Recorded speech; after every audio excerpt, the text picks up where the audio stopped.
Bem-vindo, aluno, bem-vinda, aluna. Eu sou o professor Marcos e esse é o nosso curso de grego bíblico aqui no canal. Na nossa última aula, nós falamos de forma introdutória sobre os aspectos verbais na língua grega. Se você não assistiu essa aula, eu te aconselho que você volte aí na playlist do curso de grego bíblico e acompanhe, pois essa aula ela é a continuação da aula passada, né? Você precisa primeiro entender os aspectos verbais de forma introdutória para hoje nós entrarmos aí no primeiro tempo ou aspecto do verbo dentro da língua grega. E hoje nós vamos falar, já está aí para vocês na tela, um quadro, né, que é um quadro da flexão do verbo lego, que significa eu digo, no presente do indicativo ativo. Depois nós vamos falar no presente do indicativo da voz média, da voz passiva, e vamos começar a estudar também outros tempos ou aspectos verbais. Para recordar algumas questões importantes que foram faladas na aula anterior, mas que é importante nós frisarmos,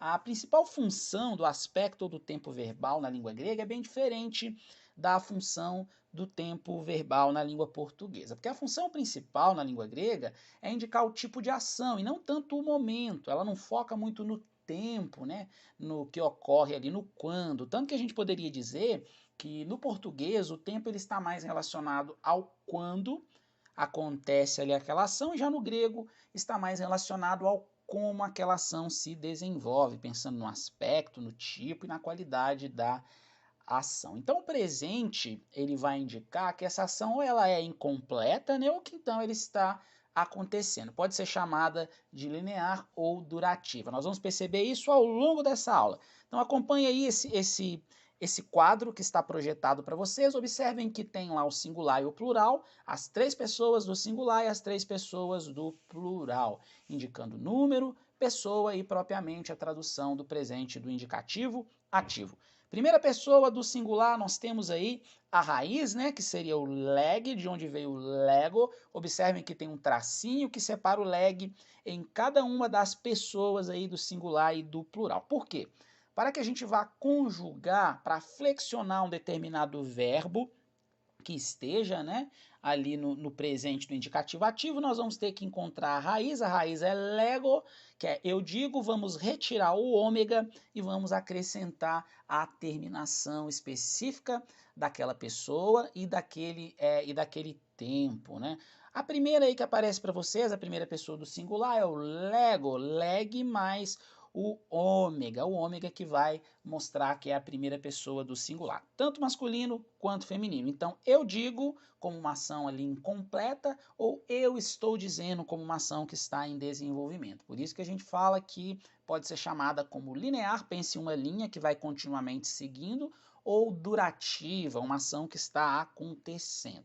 No segundo, nós temos aí a segunda pessoa do singular, tanto masculino quanto feminino, que vai ser o leg mais o eis, vai formar o leges. Leges é tu dizes ou estás dizendo. Terceira pessoa do, observem que está demarcado cada uma dessas terminações, que é para que vocês criem um processo, muitas vezes é chamado de processo mnemônico, alguma forma de memorizar essas terminações, porque é de extrema importância, principalmente para essa primeira forma, né, do presente, do indicativo na voz ativa. Então a segunda é leges, que é tu dizes ou estás dizendo.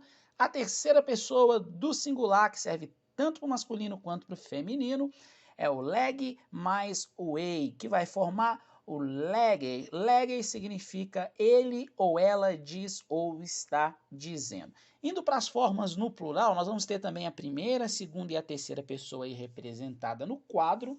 A primeira pessoa do plural, tanto masculino quanto feminino, vai ser o leg mais o homem, vai formar legomen. Legomen, traduzindo, é o nós dizemos ou estamos dizendo, sempre com essa ideia de uma ação, né, linear, durativa, de uma ação incompleta ou que está se desenvolvendo para aqueles que estão presenciando, né, aquela ação no presente ali de quando que ela ocorreu. A segunda pessoa do plural, nós vamos ter o leg mais o ete. Leg mais ete vai formar legete. Legete é vós dizeis ou estais dizendo. E por último temos o leg mais o sin. Leg mais o sin. Reparem que o ni ele está entre parênteses porque nós chamamos ele, alguns chamam ele de ni temporal, né? Um ni que ele pode aparecer ou não aparecer. Por isso que ele está entre parênteses aí. Mas na leitura nós vamos ler como legosim. Legosim, traduzindo, seria eles ou elas dizem ou estão dizendo. De extrema importância você tentar memorizar principalmente as terminações, hein? Lembrar que nós tiramos o ômega desse verbo, né, do eu digo, e vamos acrescentar cada uma dessas terminações para formar, né, a flexão correta do verbo, quanto ali a pessoa e quanto a questão de estar em singular ou de estar em plural, quanto ao número. Observem esse texto que eu projeto aí para vocês agora, que é um trecho onde nós conseguimos fazer uma interpretação de um pequeno texto, né? Esse texto no grego está escrito Petros legei to Iesu. Petros legei to Iesu. Petros, Pedro, né? Legei a segunda pessoa aí do singular,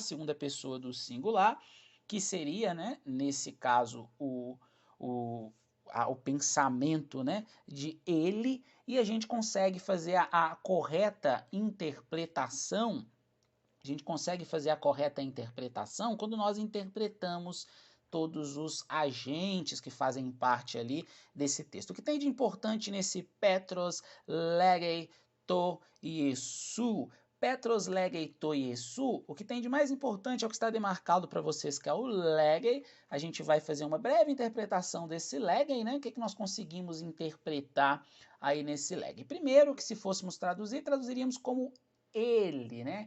Lembrem-se que nós estudamos, né? Estou falando que a segunda, mulher, a terceira pessoa, né? Lembrem que nós estudamos a forma do singular e a forma do plural, e se você for observar, se você voltar lá naquele quadro, você vai observar que nós temos o ele, né? Pensando no eu, tu, ele. Então, a terceira pessoa do singular. A terceira pessoa do singular.